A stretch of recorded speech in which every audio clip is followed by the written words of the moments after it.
Well, the studies of weight loss, particularly fat weight loss, shows that up to half of the weight loss in rapid weight loss diets is actually muscle mass.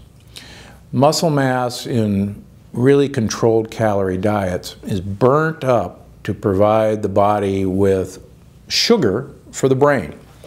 The brain is always looking for sugar. The brain runs on sugar. It wants sugar.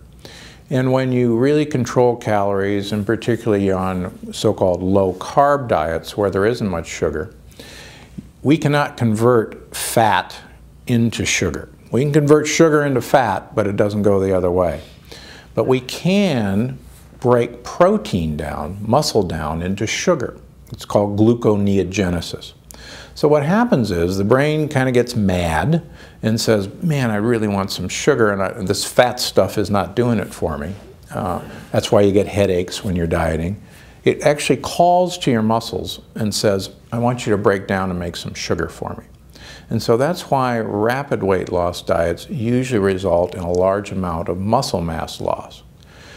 Well, so what? You lost weight. Well, the problem is that muscle is actually the customer for food. Muscles are what eat calories. So if you lose 5 pounds of muscle mass in the course of losing 10 pounds on a diet, all of a sudden you've lost 5 pounds of customers who are going to eat food.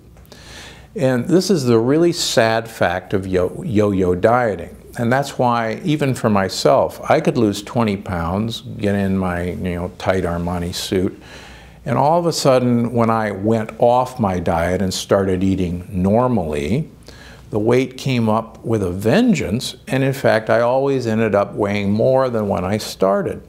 And that's because during that time period, I had lost 10 pounds of customers eating food. And if you don't have those guys eating, you take all that extra food and just store fat for the winter.